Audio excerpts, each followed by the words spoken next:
presentation I made on analysis of variance.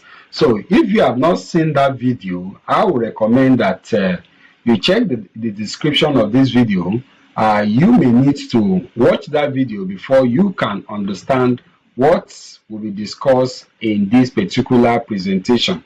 Again, my name is Dr. Felix Ayodele Oyeleye, and in this video I will be discussing what the post-hoc test is actually about and why it is necessary after the analysis of variance statistical test. Okay, so the short question to that particular question is that the post-hoc test is necessary if your analysis of variance results comes out as significant. It means if your F calculated is greater than your F tabulated, okay, then you have obtained a significant result. In other words, you are going to be rejecting your null hypothesis, stating that there's a significant result. And a significant result for analysis of variance simply means that at least one of the means is actually different even from the rest. So the short answer to this question again is that it is necessary where our result is significant. Now, why is the post-hoc test actually needed after we have established a significance? Okay, actually,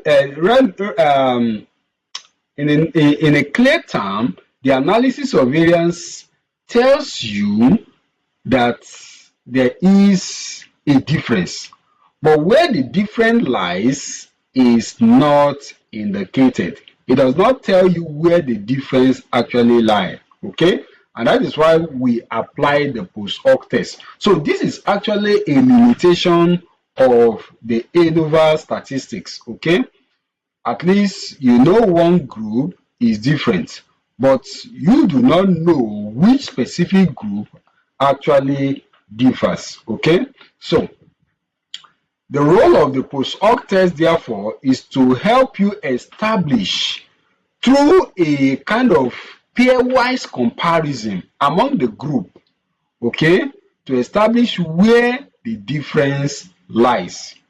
You want to compare feed A with feed B, or feed A with feed C, or you want to compare with feed B with feed C. So you are doing a pairwise comparison to establish where exactly the difference lies.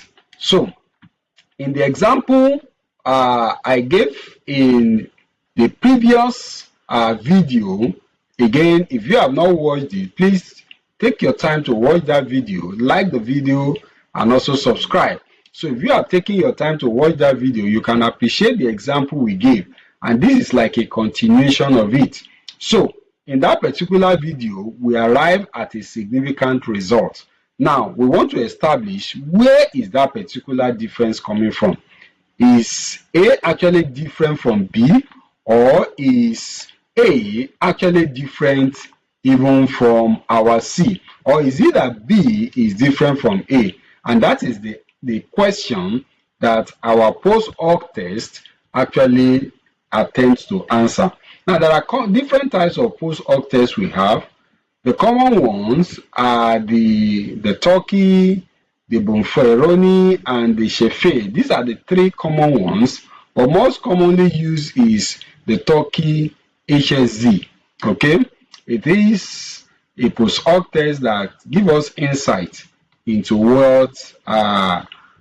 into the specific group that differs among our experimental group. Okay, now the question again is, why not just use multiple t-test?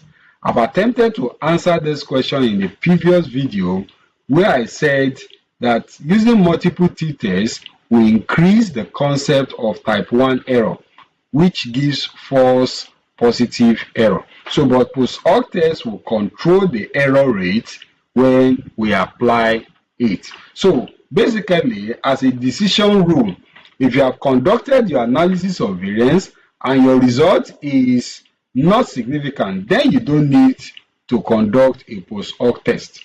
But if your result is significant, then you have to perform a post-hoc test to establish where the significance lies. So, as a final take-home, analysis of variance tells you there is a difference that exists among your group, while post-hoc test tells you, the post-hoc test, they tell you exactly where the difference is actually found. This is the module we're going to take on this topic. And again, it is research and statistics.